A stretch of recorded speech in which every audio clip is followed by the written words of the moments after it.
നമസ്കാരം. പ്രവാസികളുടെ ന്യൂസിലേക്ക് ഏവർക്കും സ്വാഗതം. ഇന്നത്തെ പ്രധാന വാർത്തകൾ. ജർമ്മനിയിൽ ഇന്ധനവില കുതിച്ചുയരുന്ന സാഹചര്യത്തിൽ സാധാരണക്കാർക്ക് ആശ്വാസമായി ഇന്ധന നികുതി കുറയ്ക്കാൻ സർക്കാർ തീരുമാനിച്ചതനുസരിച്ച് നികുതി ഇളവിന് പാർലമെന്റ് അംഗീകാരം നൽകിയതോടെ ഇന്ധനവില കുറയും. ഇന്ധന നികുതി താൽക്കാലികമായി കുറയ്ക്കുന്നതിനുള്ള ബില്ലിന് ജർമ്മൻ പാർലമെന്റ്, അതായത് ബുണ്ടസ്ടാഗും ബുണ്ടസ്റാറ്റുമാണ് ഇന്ന് അംഗീകാരം നൽകിയത്. അടുത്ത ആഴ്ച മുതൽ പെട്രോൾ, ഡീസൽ വിലകളിൽ ഇതിന്റെ പ്രതിഫലനം ഉണ്ടാകും. അതായത് മെയ് 1 മുതലാണ് പുതിയ നിയമം നടപ്പിലാകുന്നത്. ഇതോടെ 1 ലിറ്റർ പെട്രോളിനും ഡീസലിനും ഏകദേശം 17 സെന്റ് വരെ കുറയാൻ സാധ്യതയുണ്ട്. വെള്ളിയാഴ്ച നടന്ന വോട്ടെടുപ്പിൽ 453 പ്രതിനിധികൾ ബില്ലിനെ അനുകൂലിച്ചു. എന്നും സർക്കാരിനെതിരെ പോരിനിറങ്ങുന്ന AfD പാർട്ടി ഇക്കാര്യത്തിൽ വിമർശനം ഉയർത്തിയെങ്കിലും ബില്ലിനെ അനുകൂലിച്ചു. രാജ്യത്തെ ഡീസൽ വില ഇപ്പോൾ ലിറ്ററിന് 2.44 യൂറോ വരെ ഉയർന്നിട്ടുണ്ട്.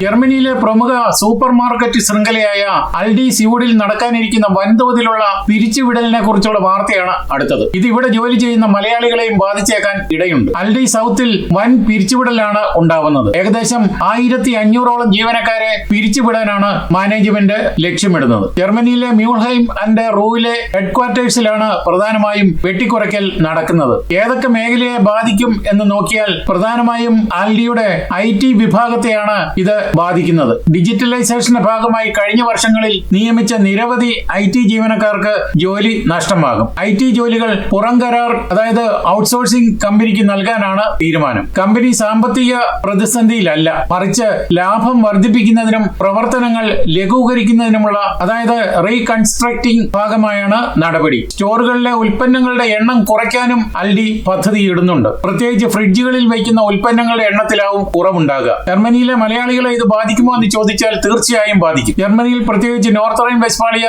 മേഖലയിൽ താമസിക്കുന്ന നിരവധി മലയാളികൾ അൽഡി സ്യൂഡിൽ ജോലി ചെയ്യുന്നുണ്ടെന്നാണ് ഞങ്ങൾക്ക് ലഭിക്കുന്ന വിവരം. അതുകൊണ്ട് തന്നെ IT പ്രൊഫഷണലുകൾ ഇതിൽ ഉൾപ്പെടും. ജർമ്മനിയിലെ IT മേഖലയിൽ ജോലി ചെയ്യുന്ന നിരവധി മലയാളികളുണ്ട്. അൽഡിയുടെ IT വിഭാഗത്തിൽ ജോലി ചെയ്യുന്ന മലയാളി എഞ്ചിനീയർമാർക്കോ ഡാറ്റ അനലിസ്റ്റുകൾക്കോ ആണ് ഈ പിരിച്ചുവിടൽ ഭീഷണി ഉണ്ടാക്കുന്നത്. അതേസമയം അഡ്മിനിസ്ട്രേഷൻ, അക്കൗണ്ടിംഗ് വിഭാഗം IT കൂടാതെ ഉള്ളതാണ്. അതിൽ തന്നെ ചിലപ്പോൾ ബുക്ക് കീപ്പിംഗ് മേഖലകളിലും തസ്തികകൾ കുറയ്ക്കുന്നുണ്ട്. അതുകൊണ്ട് തന്നെ IT-കാർക്കായിരിക്കും കൂടുതൽ പ്രശ്നങ്ങൾ ഉണ്ടാവുക. അൽഡി പോലുള്ള ഒരു വമ്പൻ കമ്പനി IT ജോലികൾ ഔട്ട്സോഴ്സിംഗ് ചെയ്യുമ്പോൾ മറ്റ് റീറ്റെയിൽ കമ്പനികളും ഇതേ പാത പിന്തുടരാൻ സാധ്യതയുണ്ട്. ഇത് പൊതുവെ ജോലി ലഭ്യതയെ ബാധിച്ചേക്കാനും ഇടയുണ്ട്. നിലവിൽ സ്റ്റോറുകളിൽ നേരിട്ട് ജോലി ചെയ്യുന്നവരെ ഈ പിരിച്ചുവിടൽ കാര്യമായി ബാധിക്കില്ല. എന്നാൽ പ്രധാനമായും കോർപ്പറേറ്റ് ഓഫീസ് തലത്തിലുള്ള മാറ്റമായതുകൊണ്ട് അവിടെയുള്ളവർക്കായിരിക്കും പ്രശ്നങ്ങൾ കൂടുതലായി ഉണ്ടാവുക. ഇറാന്റെ മുൻ രാജാവിന്റെ, അതായത് ഷായുടെ മകനും പ്രവാസിയുമായ റിസ പഹ്ലവിക്കെതിരെ ബെർലിൻ നടന്ന അക്രമത്തെക്കുറിച്ചുള്ള ഏറ്റവും പുതിയ വിവരങ്ങൾ പുറത്തു വന്നു. ബെർലിനിൽ ഫെഡറൽ പ്രസ് കോൺഫറൻസ് കെട്ടിടത്തിന് പുറത്തുവച്ച് ഏപ്രിൽ 23-നാണ് സംഭവം നടന്നത്. വാർത്താ സമ്മേളനം കഴിഞ്ഞ് പുറത്തേക്കിറങ്ങിയ അദ്ദേഹത്തിന്റെ നേരെ ഒരാൾ ചുവന്ന ദ്രാവകം ഒഴിക്കുകയായിരുന്നു. ആദ്യ റിപ്പോർട്ടുകളിൽ ചുവന്ന പെയിന്റ് ആണെന്ന് സംശയിച്ചിരുന്നെങ്കിലും ജർമ്മൻ പോലീസിന്റെ അന്വേഷണത്തിൽ അത് തക്കാളി ജ്യൂസ് അല്ലെങ്കിൽ തക്കാളി പേസ്റ്റ് ആണെന്ന് സ്ഥിരീകരിച്ചു. അദ്ദേഹത്തിന്റെ കോട്ടിന്റെ പിൻഭാഗത്തും കഴുത്തിലും ദ്രാവകം വീണെങ്കിലും പരിക്കുകളൊന്നും ഏറ്റിട്ടില്ല. ആക്രമണത്തിന് ശേഷം റിസ തന്റെ അനുയായികളെ അഭിവാദ്യം ചെയ്ത ശേഷമാണ് സ്ഥലത്ത് നിന്നും മടങ്ങിയത്. ആക്രമണം നടത്തിയ വ്യക്തിയെ ജർമ്മൻ പോലീസ് ഉടൻ തന്നെ സംഭവ സ്ഥലത്ത് നിന്ന് തന്നെ കസ്റ്റഡിയിലെടുത്തു. ഇയാളെ ചോദ്യം ചെയ്ത് വരികയാണ്. എന്നാൽ വലിയ സുരക്ഷാ സന്നാഹങ്ങൾ ഒരുക്കിയിരുന്നിട്ടും ജനക്കൂട്ടത്തിനിടയിൽ നിന്നാണ് ഈ ആക്രമണം ഉണ്ടായത്. ഇതിന്റെ വീഡിയോകൾ ഇപ്പോൾ സോഷ്യൽ മീഡിയയിൽ വ്യാപകമായി പ്രചരിക്കുന്നുണ്ട്.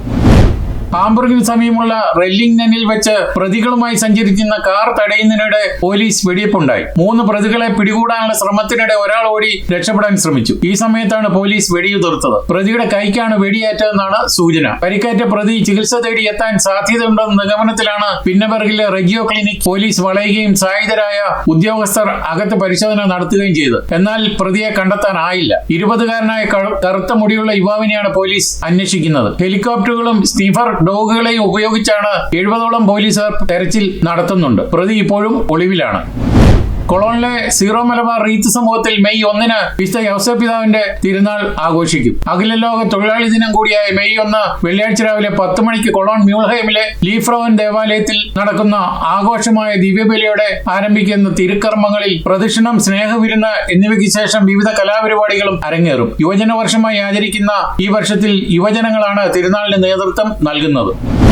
ലോകമെമ്പാടുമുള്ള കത്തോലിക്ക വിശ്വാസികളുടെ പരമോന്നത അധ്യക്ഷൻ ലിയോ 14 മാർപ്പാപ്പയുടെ 11 ദിവസം നീണ്ടുനിൽക്കുന്ന പ്രഥമ ആഫ്രിക്കൻ ഭൂഖണ്ഡത്തിലെ പര്യടനം സമാപിച്ചു. സമാധാനത്തിന്റെയും മാനവികതയുടെയും സന്ദേശവുമായി ഏപ്രിൽ 13 ആരംഭിച്ച ഈ ചരിത്രയാത്രയിൽ 4 ആഫ്രിക്കൻ രാജ്യങ്ങളിലാണ് അദ്ദേഹം സന്ദർശനം നടത്തിയത്. 11 ദിവസത്തിനിടെ 4 ആഫ്രിക്കൻ രാജ്യങ്ങൾ എടുത്തു നോക്കിയാൽ അൾജീരിയ, കാമറൂൺ, അങ്കോള, ഇക്വറ്റോറിയൽ ഗീനിയ എന്നീ രാജ്യങ്ങളാണ്. ഓരോ രാജ്യത്തും ലക്ഷക്കണക്കിന് വിശ്വാസികളാണ് പാപ്പായെ നേരിൽ കാണാനും അനുഗ്രഹം തേടാനായും എത്തിയത്. സന്ദർശനത്തിന്റെ സമാപനത്തോടനുബന്ധിച്ച് നടന്ന വിടവാങ്ങൽ ചടങ്ങിൽ ആഫ്രിക്കൻ ജനത നൽകിയ സ്നേഹോഷ്മളമായ സ്വീകരണത്തിന് അദ്ദേഹം നന്ദി പറഞ്ഞു. ആഫ്രിക്ക എന്നും തന്റെ പ്രാർത്ഥനകൾ ഉണ്ടാകുമെന്നും അദ്ദേഹം കൂട്ടിച്ചേർത്തു. വ്യാഴാഴ്ച വൈകുന്നേരത്തോടെ മാർപ്പാപ്പ റോമിൽ തിരിച്ചെത്തി.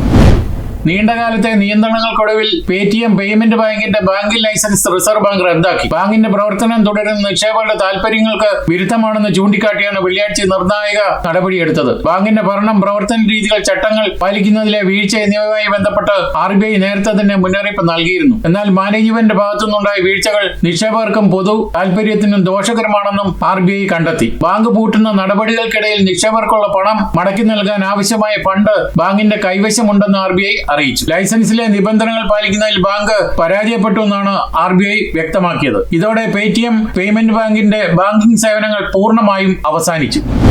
സെൽഫി എടുക്കാനുള്ള ശ്രമത്തിനിടെ വിമാനം കൂട്ടിയിടിച്ച് ദക്ഷിണ കൊറിയൻ യുദ്ധവിമാന പൈലറ്റിന് 88 ദശലക്ഷം വോൺ, അതായത് 55 ലക്ഷം രൂപ പിഴയിട്ടു. അപകടത്തിൽ പൈലറ്റിന് വീഴ്ച പറ്റിയതായി കണ്ടെത്തിയതിനെ തുടർന്നാണ് നടപടി. മറ്റൊരു യൂണിറ്റിലേക്ക് മാറുന്നതിന് മുമ്പുള്ള തന്റെ അവസാനത്തെ ആകാശയാത്ര അവിസ്മരണീയമാക്കാൻ പൈലറ്റ് നടത്തിയ ശ്രമമാണ് പിഴയിൽ ഒടുങ്ങിയത്. US-ൽ വധശിക്ഷ നടപ്പാക്കാൻ ഇനി ഫയറിംഗ് സ്ക്വാഡും ഉണ്ടാകുമെന്ന് ട്രംപ് സർക്കാരിന്റെ നിർണായക നീക്കം. ഫെഡറൽ തലത്തിൽ വധശിക്ഷ നടപ്പാക്കാൻ ഇനി മുതൽ വെടിവെച്ചു കൊല്ലുന്ന രീതിയും അനുവദിക്കുമെന്ന് US നീതിന്യായ മന്ത്രാലയം അറിയിച്ചു. ജോ ബൈഡൻ സർക്കാരിന്റെ കാലത്ത് ഫെഡറൽ വധശിക്ഷകൾക്ക് ഏർപ്പെടുത്തിയിരുന്ന സ്റ്റേ ട്രംപ് സർക്കാർ നീക്കം ചെയ്തു. ഭീകരവാദികൾ, കുട്ടികളെ കൊലപ്പെടുത്തുന്നവർ, പോലീസ് ഉദ്യോഗസ്ഥന്മാരെ വധിക്കുന്നവർ തുടങ്ങിയ കൊടും കുറ്റവാളികൾക്ക് അർഹമായ ശിക്ഷ വേഗത്തിൽ ഉറപ്പാക്കാനാണ് ഈ നീക്കമെന്ന് ജസ്റ്റിസ് ഡിപ്പാർട്ട്മെന്റ് വ്യക്തമാക്കി. ഇതോടെ ഈ വാർത്താ ബുള്ളറ്റിൻ ഇവിടെ പൂർണ്ണമാവുകയാണ്. നിങ്ങൾ നൽകി വരുന്ന എല്ലാവിധ പിന്തുണയ്ക്കും ഞങ്ങൾ ഹൃദയപൂർവ്വം നന്ദി അറിയിക്കുന്നു. അതോടൊപ്പം കൂടുതൽ വാർത്തകളും വിശേഷങ്ങളും അറിയാൻ യൂറോപ്പിലെ ആദ്യത്തെ മലയാളത്തിലുള്ള ഓൺലൈൻ പോർട്ടലായ പ്രവാസി സന്ദർശിക്കാൻ നന്ദി. നമസ്കാരം.